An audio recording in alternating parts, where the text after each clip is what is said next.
Manubha ખેતુભા Jadeja, director Kutch જિલ્લા મધ્યસ્થ સહકારી બેંક। તાજેતરમાં ગુજરાત રાજ્યના મૃદુ અને મક્કમ મુખ્યમંત્રી સન્માનીય ભૂપેન્દ્રભાઈ પટેલ સાહેબ તેમજ નાયબ મુખ્યમંત્રી શ્રી હર્ષભાઈ સંઘવી સાહેબ તેમજ રાજ્યના કૃષિ મંત્રી શ્રી જીતુભાઈ વાઘાણી સાહેબ દ્વારા ગુજરાત રાજ્યના તમામ ખેડૂતો માટે ખાસ કરીને કુદરતી કહેરના કારણે રાજ્યની અંદર જે કમોસમી વરસાદના કારણે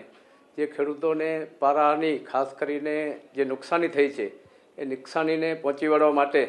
રાજ્ય સરકારે 10,000 કરોડનું માસભર રકમનું જે પેકેજ મંજૂર કર્યું છે એમાં ખરેખર આ રાજ્યનો એક ઐતિહાસિક નિર્ણય છે। તાજેતરમાં માનનીય મુખ્યમંત્રીશ્રીએ તમામ જિલ્લાઓના કલેક્ટરશ્રીઓને પણ સૂચના આપી છે કે તાત્કાલિક ધોરણે આ ટીમો સર્વે કરી અને રાજ્ય સરકારને એનો અહેવાલ આપે અને ત્યારબાદ તમામ ટીમો મારફતે જે અહેવાલ આવ્યા બાદ રાજ્ય સરકાર આ તમામ ખેડૂતોને તાત્કાલિક ધોરણે એમને ડીબીટી મારફતે એનું ચૂકવણું થાય એવું પણ રાજ્ય સરકારે નિર્ણય લીધું છે। ત્યારે આ રાજ્યની સરકારને આપણે જેટલા પણ અભિનંદન આપીએ એટલા ઓછા છે। ખેડૂતોને વારે આ સરકાર હરહંમેશ રહી છે, હરહંમેશ ખેડૂતોને સારા લાભો થાય એના માટે પણ સતત સરકાર પ્રયત્નશીલ છે।